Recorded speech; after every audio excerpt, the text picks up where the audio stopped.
Assalamualaikum warahmatullahi wabarakatuh. Lanjut makanya. Perintah RW itu loh. Bismillahirrahmanirrahim. Wassalatu wassalamu ala rasulillah Muhammad ibn Abdillah wa ala alihi wa sahbihi wa mawalah. Wala hawla wala quwwata illa billah, amma ba'd. Hadratil mukarramin, para alim, wabil khusus sahibul bait Bapak Muhsinun dan Ibu Sofiyah yang kami hormati, juga sesepuh kita yang membawakan acara pada malam hari ini, yaitu Eyang Diwan Ismara. Yang kami hormati Bapak RW, Bapak Mukito, Bapak RW hormat, Bapak Asrawi Eskom. Aku lagi mikir ininya Pak, mikir apa namanya titelnya. Dan Bapak RT 2 yang hadir pada saat ini, Bapak Arif Al-Muhaimin. Bapak RT 3 diwakili oleh Pak Harto, mantan presiden yang turun jabatan jadi wakil RT. Dan bapak-bapak, ibu-ibu semua yang hadir, mungkin ada ibu-ibu di dalam yang insyaallah dimuliakan Allah Subhanahu wa taala. Alhamdulillah, malam hari ini, malam Jumat, kita bisa sama-sama mengadakan atau melaksanakan dua acara. Yang pertama tadi di masjid, kita doa umum untuk keluarga kita masing-masing. Dan yang kedua, sehabis sholat Isya ini kita diundang untuk selamatan, kalau orang Jawa bilang. Bukan tasakurannya, selamatan dulu. Karena acaranya sebelum acara inti. Semoga besok pernikahannya Nurina Ramadhani dan Mas Azhar. Insya Allah kita doakan semoga lancar, tidak ada halangan apapun. Dan setelah pernikahan Allah kasih menjadi keluarga yang sakinah, mawaddah, warohmah. Besok baru akad nikahnya Pak. Tapi resepsi itu kalau bahasa Arabnya walimah. Walimatun nikahnya besok tanggal 29 Juni. Insya Allah dilaksanakan di Joglo. Ya, bukan yang sini. Nah, Payung Joglo namanya ya? Ya, saya ngertinya di Kampung Bulak. Alamatnya Kampung Bulak, kalau untuk ringkes pakai motor lewat Lekok Minang Pemancingan itu. Oh. Insya Allah tanggal 29 Juni. Oleh karenanya buru-buru nikah itu lebih afdol. Karena kalau sudah tunangan enggak buru-buru nikah, kadang orang baru tunangan sudah menganggap halal. Nah, ini yang bahaya. Tunangan itu baru mengikat, namanya khitbah. Makanya kalau istilah di tempat kita biasanya kalau khitbah itu membawa cincin, bahwa orang itu, cewek itu sudah diikat itu. Tapi untuk kumpul belum boleh, karena belum ada qabiltu nikahaha wa tazwijaha bimahrin kada wa kada, belum ada itu. Kalau sudah ada itu, saksi ada, wali ada, naibnya ada, yang menikahkan ada, sah walaupun yang hadir cuma 5 orang. Walaupun 5 orang, tapi syaratnya tadi ada semua sah. Jadi semesti itu nikah itu gampang Pak. Yang gampang yang datang aja.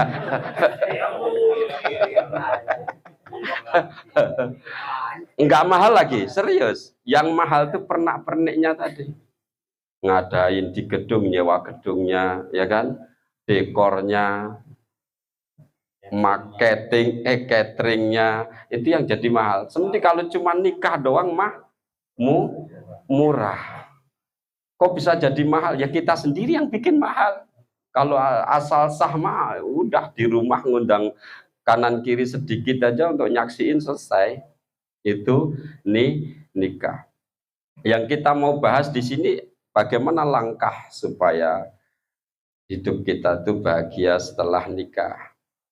Makanya dalam Al-Quran dijelaskan nisa'ukum harsul lakum faktu harsakum anna siktum. Nisa'ukum, istri-istrimu, harsul lakum itu ibarat kebun sawah bagi kalian semua. Faktu harsakum, maka datangilah sawahmu itu anna siktum sakarepmu. Mas Har, kalau mau datengin siang boleh, mau dicangkul siang boleh. Pas anaknya pada sekolah, nah datengin boleh Pak, nggak harus malam. Habis subuh nambah boleh. Itu faktu harsakum annasitum sakarepe. Bener. Ini kalau ngelihat konteks ayat ini, berdiri boleh. Tiduran boleh, karena yang tanya yang dulu boleh dulu. Faktu harsakum annasitum. Cuman di dalam Islam itu diatur bagaimana kita kalau kumpul dengan istri. Sunnahnya nih Mas, Pak, kalau mau yang masih punya ini ya, yang masih semangat dah, yang masih semangat 45 dah, ini udah kayak gitu ya. Oh, ini tuh udah ngancem nih ntar malam nih, Pak RT. Caranya gimana? Sebelum mendatangi istrinya, sholat dulu 2 rakaat. Sholat dulu 2 rakaat. Ini memang benar sunnahnya. Sholat dulu 2 rakaat. Sholatnya jangan yang panjang-panjang, cukup banyak. Setelah Fatihah inna a'toina. Habis yang kedua ntar setelah Fatihah kulhu. Habis itu terus datengin enggak, baca Quran dulu minimal nih 2 surat ya, Al-Baqarah sama Nisa. Oh, ketiduran Ustaz, itu kelamaan. Ya udah kalau gitu baca yang pendek, 1 ain aja, 1 ain, 1 ruko. Kalau enggak ngambil surat yang pendek juga supaya cepet. Apa itu yang kita baca? Alam Nasroh ama Alam Taro. Kan cepet kan, masa nggak sabar gitu aja pengantin tua. Habis itu datengin enggak, baca sholawat dulu ya minimal 1000. Yang pendek aja sholawatnya, sallallahu alaihi Muhammad, sallallahu alaihi. Itu insya Allah tuh. Ya antar pas sampean selesai sholawat nengok istrinya udah ngorok. Insya Allah itu anaknya kalau kita kumpul gitu yang masih punya program tuh, nah Pak Casdi mah yakin udah nggak ada program.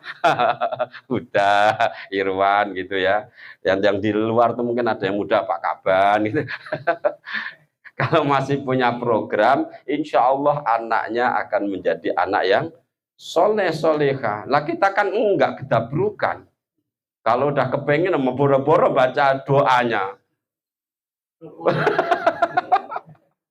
Oh iya, boro-boro baca doa. Allahumma janibni, kelamaan. Tuh, itu langkah. Pak insya Allah kalau itu kita jalankan, anak kita anak yang soleh. Karena salah satu dari 5 perkara yang kita kalau memandang, mencium itu boleh adalah istri kita. Yang satu, yang pertama itu memandang dapat pahala itu apa? Memandang Ka'bah yang sudah pernah ke Mekah. Kalau enggak mandangi gambar aja, ada gambar tuh plototin tuh ya. Gambar Ka'bah tuh plototin, nama doa, ya Allah, kapan saya engkau berangkatkan ke sana. Itu, tapi kadang juga gitu pas ada duit awal juga sayang ya. Tuh. Yang kedua, memandang baginda Rasul Shallallahu Alaihi Wasallam. Oh, nggak bisa lah mandang Rasulullah. Ya mandang pewarisnya Nabi siapa? Para ulama. Ulama-ulama yang benar ulama, yang ilmunya banyak, yang bisa mengamalkan itu. Kalau kita memandang aja pahalanya gede. Tapi kalau mandang dukun pahanya yang gede. Mandangnya ulama pahalanya gede. Karena al ulama warathatul anbiya. Ulama itu pewaris nabi. Pewaris dalam apa? Dalam segi ilmu dan amaliyah. Banyak orang punya ilmu, mewarisi ilmunya, tapi amalnya kosong, adabnya nggak ada. Tuh. Yang ketiga, memandang Al-Quran. Tuh, pahala tuh Pak, sampai mandangi Al-Quran. Wah, nggak bisa baca, nggak apa-apa, pandang aja kok hurufnya begini ya, longkek-longkek gini. Kayak cacing. Ini kalau yang belum bisa baca Quran Pak, serius itu. Dikira itu tulisan kayak cacing tuh, melungker-melungker. Itu kita memandang Al-Quran aja, nggak dibaca, dipandangin, itu sudah dapat pahala. Apalagi dibaca. Nah ini, membaca Al-Quran satu hurufnya dalam keadaan tidak wudhu, dalam keadaan tidak wudhu, itu pahalanya 10 kali kebaikan, nggak wudhu. Kalau kita dalam keadaan wudhu suci, itu 50 kebaikan. Yang sering kita dengar kan cuma 10 doang. Kalau dalam keadaan kita berdiri sholat, itu satu hurufnya 100 kebaikan. Jadi sampean kalau membaca imamnya panjang itu jangan dititenin. Sampean kan sudah ngancem. Wah ini nih Irwan nih, bacalah baru-baru lillahi ma fis sama. Wah panjang.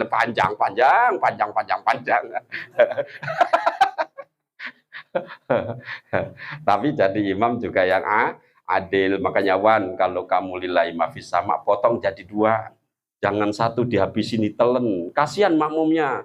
Ya kalau yang muda-muda kayak Huda gitu masih kuat tuh berdiri. Lah kayak mohon maaf nih, kita kan banyak yang sudah pernah sakit stroke. Itu kalau kelamaan kan dengkulnya kayak mau copot. Kalau benar nggak?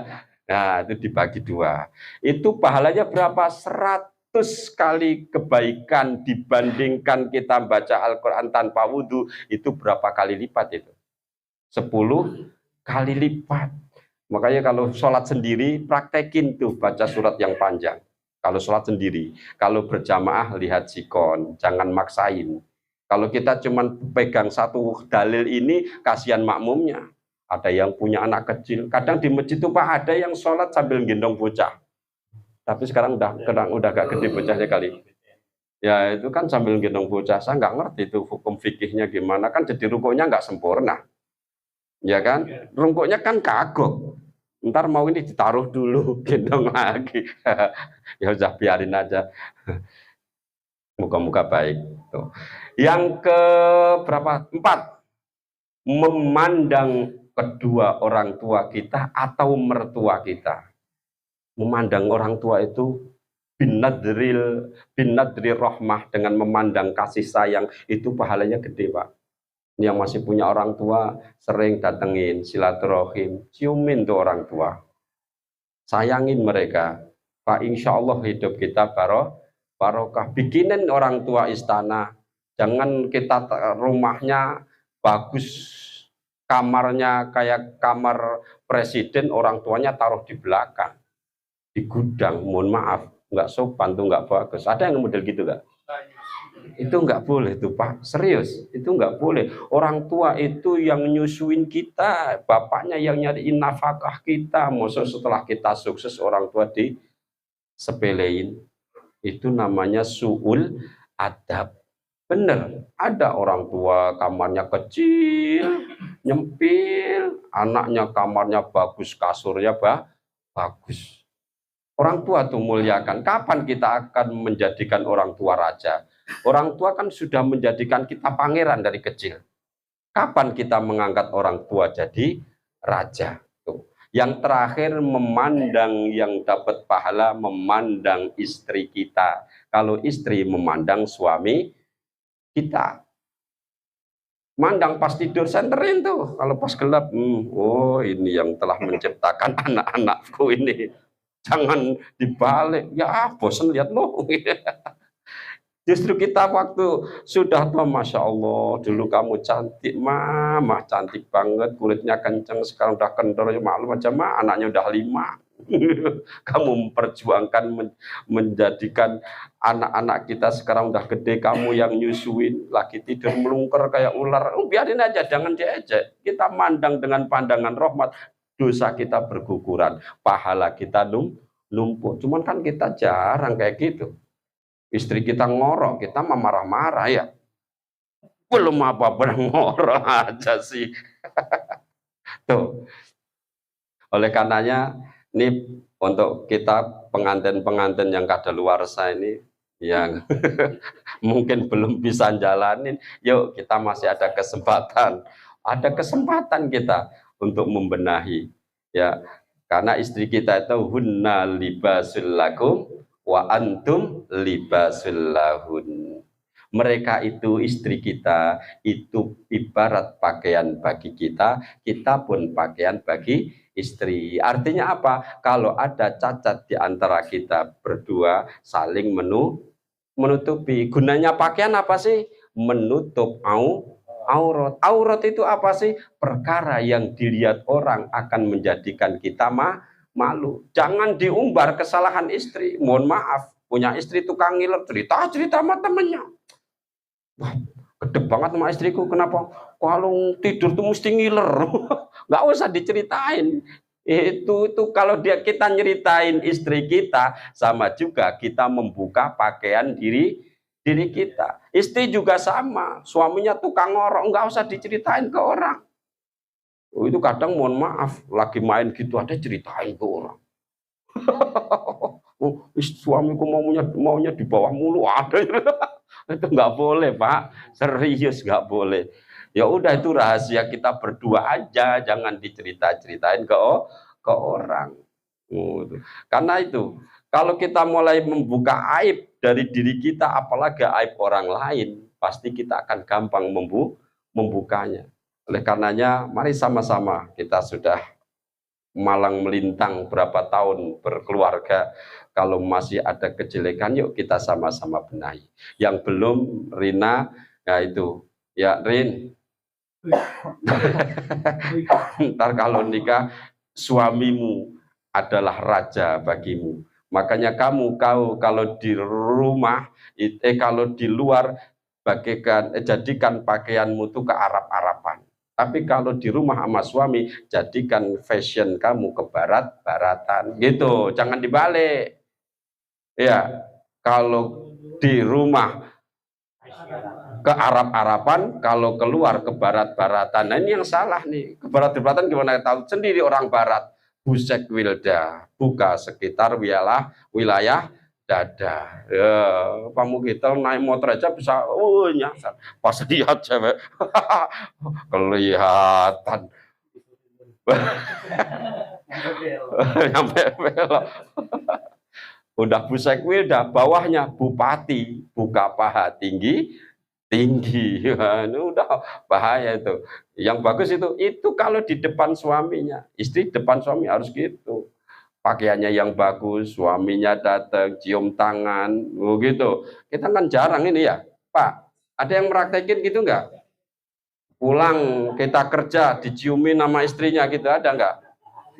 Padahal menyium suami menyium istri, pahalanya bagaikan kita mencium hajar aswad. Kalau suaminya kebetulan hitam, ya hajar aswad, seaswad-aswadnya.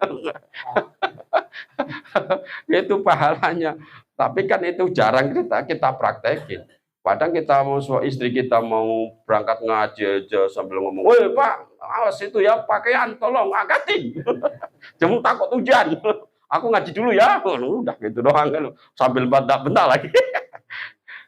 Tapi kita pakai ilmu maklum. Ya udah, semoga dengan maklum kita semuanya dapat pahala dari Allah Subhanahu wa taala. Demikianlah dapat saya sampaikan, semoga bermanfaat untuk kita semua, bukan cuma yang calon pengantin, tapi kita pengantin kawakan juga semoga bisa menjalankannya.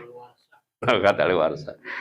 Mari kita angkat kedua tangan kita munajat kepada Allah Subhanahu wa taala. Semoga hidup kita khususnya bagi calon pengantin Nurina Ramadhani dan Mas Azhar, semoga dijadikan keluarga yang sakinah, mawaddah, warahmah, dan besok nikahnya Allah kasih kelancaran sampai walimatul urus. Allah kasih kemudahan-kemudahan.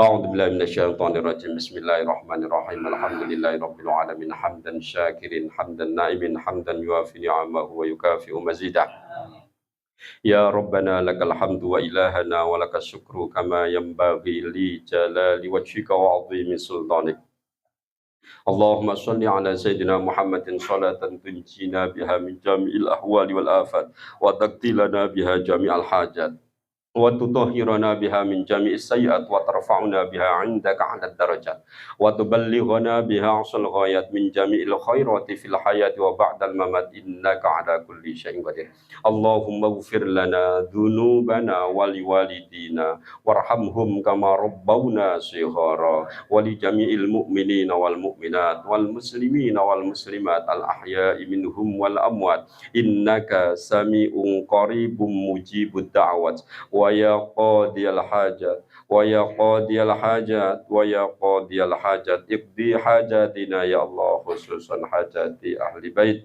Bapak Muhsinun wa Ibu Sofiyah wa Nurina Ramadhani kama ataita ala ibadikas solihin kama ataita ala ibadikal muhibbin kama ataita ala ibadikal muhlisin ya man azharul jamil wa ya Rabba Jibril wa Mikail اقضي ديوننا الدنيا بالميسرة واقضي ديوننا الآخرة بالمغفرة اللهم أنت اللطيف الخبير وأنت على كل شيء قدير يسر علينا كل عسير يسر علينا كل عسير يسر علينا كل أسير بجاه سيدنا ومولانا محمد النبي الكامل وكرامة صلاة جبريل اللهم ألف بين أزهار ونورنا رمضان كما ألفت بين آدم وحواء وألف بينهما كما ألفت بين يوسف وزليخا وألف بينهما كما ألفت